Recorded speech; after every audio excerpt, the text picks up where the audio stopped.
มนำกล่องเลยอ้าวเอ็กซ์ไซส์ทอกนี่เออเออเออ two three four five six คอหักแล้วเนาะลูกข่อยคอหักแล้วเนาะเอ็กซ์ไซส์ตึมอ่ะเต่งเติงเต้งหำเติงเต้งมันก็เคยเติงเต้งแล้วมันก็เกิงอีแม่มันตีก้นมาเนี่ยเอาชอบจะแทะกล้องนี่มักแท้ๆคุณมักแท้ๆแหละกล้องนี่เห็นกล้องอยู่ใส่นี่แนมเบิ่งแล้วเพิ่นเห็นตัวเองเพิ่น he see himself in the camera so he love looking at the camera ฮะป๊าป๊าexercise ตุ้มมากแท้ๆแหละกล้องนี่ฮัลโหลแม่ฮัลโหล grandma grandpa ฮัลโหลพ่อเฒ่าแม่เฒ่าสบายดีแม่ลูกสบายดีพ่อเฒ่าแม่เฒ่าขน้อยกินนมอิ่มแล้วขน้อยกินนมอิ่มแล้วขน้อยก็เป็นคนหู้เจ้าขี่ไห่แล้ว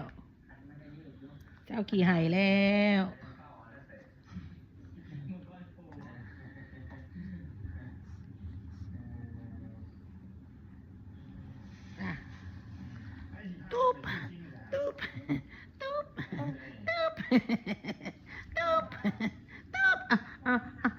เอาคอหักแล้วเนาะคอหักแล้วเนาะ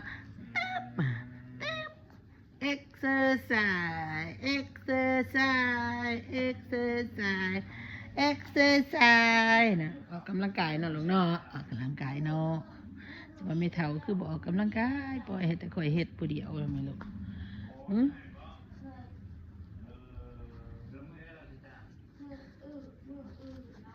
เป็นจังใดคนหน่อยมือนี้เป็นจังใดคนหน่อยมือนี้นะ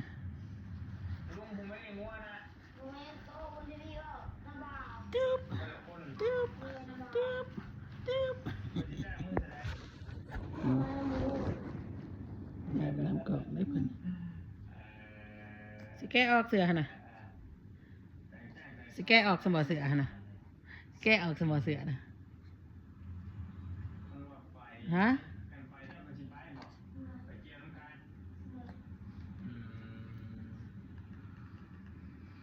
นอนอยู่นี่เด้อแม่ไปเบิ่งเขากันเด้อเฮ็ดข้าวมันไก่มื้อนี้แม่ไปเบิ่งเขากันเด้ออย่าให้น้ำเลย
ว่าผู้เดียวบ่ลูกว่าผู้เดียวบ่ลูกอีพ่อว่าผู้เดียวโดยโดยอีแม่ไปเบิ่งเขามันไก่สุกแล้วเขามันไก่เรียบร้อยแล้วคืออยากเขามันไก่โอเคบักหลาบ๊ายบายเด้อลูกเด้อบ๊ายบายเลยบ๊ายบายลูกบ๊ายบาย everybody สบายดีเด้อพี่น้องมื้อนี้ฝนตกหลายบักหลาอยู่ในเฮือนบักหลาบ่ได้ออกไปย่างมื้อนี้บักหลาอยู่บ้านฝนตกอยู่เนาะก็เลยย่างออกอยู่เฮือนนี่แต่เช้านี่พุ่นโอเคสบายดีพ่อเฒ่าแม่เฒ่าเนาะลูกเนาะโอเคบายบายเด้อ